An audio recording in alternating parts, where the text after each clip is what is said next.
جی پیارے بچوں، السلام علیکم۔ میری چینل کو سبسکرائب کر لیں اور بیل آئیکن کا بٹن دبا لیں۔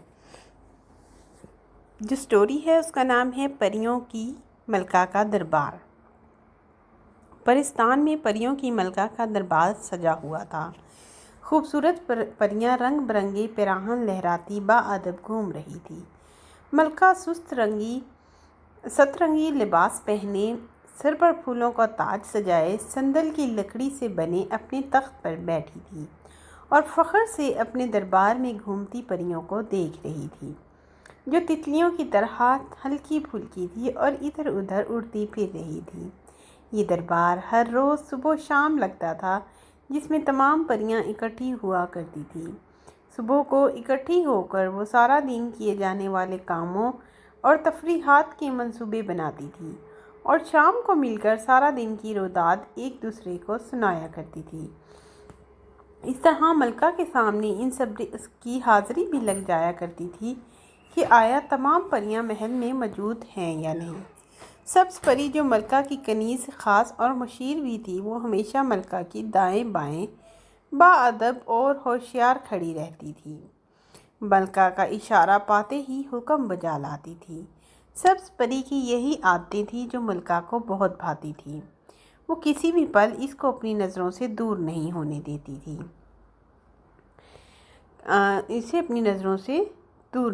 دیتی تھی۔ یوں تو سبھی پریوں کے پر سفید ہوتے تھے، براق کی طرح بالکل سفید، لیکن ملکہ کے پروں پر مور پنکھ کی طرح سنہری دائرے پڑے ہوتے تھے۔ یہ سنہری دائرے نسل در نسل چلتے تھے۔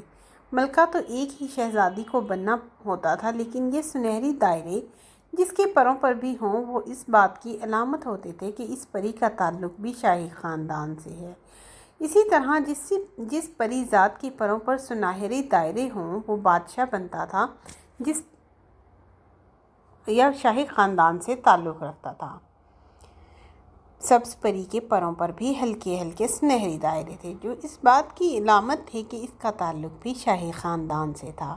شاید اس لیے وہ ملکہ کو بہت عزیز تھی اور وہ سبز پری کو اپنی اولاد کی طرح چاہتی تھی۔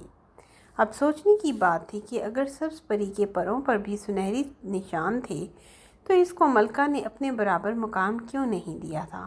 آخر اس میں بھی تو شاہی خون تھا، پھر اس کا درجہ کنیز کا کیوں تھا؟ اس کی سب سے بڑی وجہ شہزادی سفید پری کا حسد تھا، جو ملکہ کی بیٹی اور مستقبل کی ملکہ تھی۔ کیونکہ ملکہ کا کوئی بیٹا نہ تھا، ایک ہی بیٹا تھا جو کچھ سال پہلے لاپتہ ہو گیا تھا۔ سبز پری نہ صرف سفید پری سے زیادہ خوبصورت تھی، بلکہ وہ انتہائی ذہین اور سگڑ بھی تھی۔ معاملہ فہم اور انتظامی صلاحیتوں سے مالا مال تھی، مطلب انتظامات کرنے اور بات چیت کو سمجھنے سے مالا مال تھی۔ اسے اچھی طرح سمجھ آتی تھی ہر بات۔ بے حد فرما برداری اور خوش مزاجی بھی تھی۔ سب کی مدد کرتی تھی، غرض کہ وہ ایسے لاجواب کردار کی مالک تھی کہ ہر ایک کو اپنا فین کر لیتی تھی۔ سب لوگ اس کو اچھی پری کے نام سے بلاتے تھے۔ پھر بھی اس کا مقام ایک کنیز کا تھا۔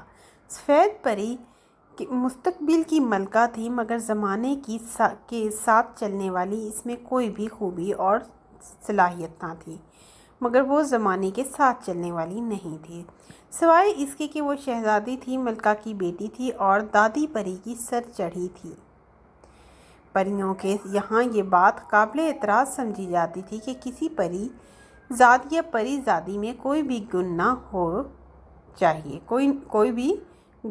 ہو چاہیے، وہ شہزادی شہزادہ ہی کیوں نہ ہو۔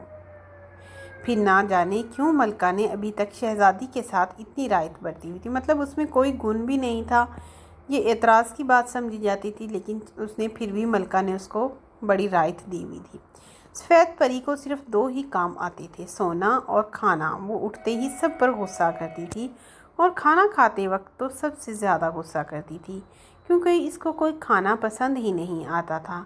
اس کو اپنے محل کا سادہ ماحول بھی پسند نہیں تھا، اس کو اپنا سفید لباس تک پسند نہ تھا، مگر کیا تھا کہ وہ خود سے کچھ کہنا بھی نہیں چاہتی تھی، بے حد سست اور کام چور تھی۔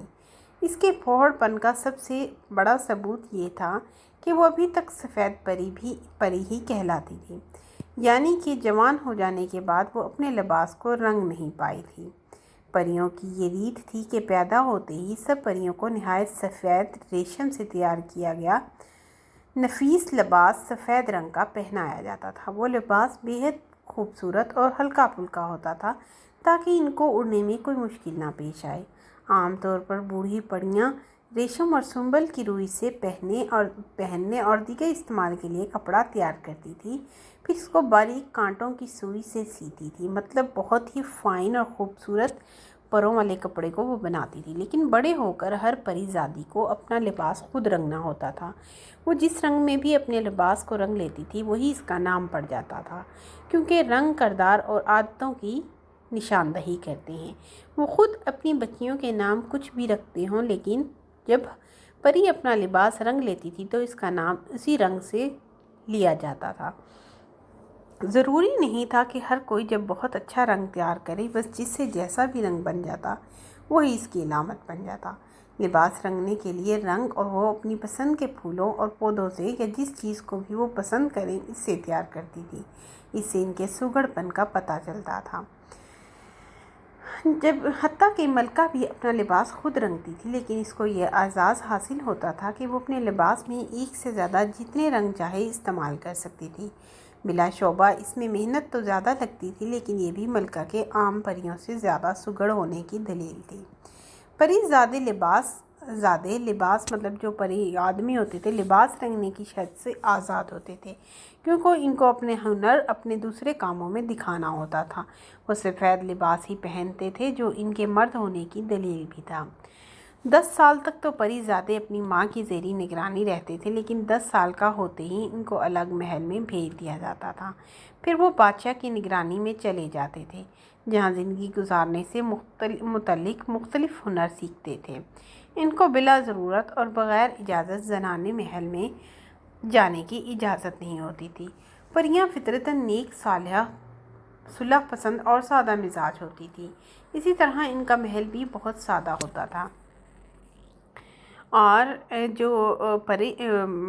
کا محل بھی بہت سادہ تھا، اتنا سادہ کہ ہم انسان اس کا تصور بھی نہیں کرتے۔ سب سے اونچے پہاڑوں کی سب سے اونچی چوٹی پر واقع پرستان میں ان کا یہ محل تھا، جہاں کسی اور زیرو کا نام و نشان بھی نہیں تھا۔ بادل بھی بہت نیچے رہ گئے تھے، کبھی کبھی کچھ بادل ہوا کے زور سے اوپر بھی آ جایا کرتے تھے۔ یہ لوگ الگ الگ گھر بنانے کی بجائے ایک ہی محل میں سب مل جل کر اپنے بادشاہ اور ملکہ کی زیر نگرانی رہتے تھے۔ زنانہ اور مردانہ محل الگ الگ تھے۔ سفر کے لیے شاہی افراد کے پاس تو براق تھے، براق کہتے ہیں پروں والے گھوڑے کو۔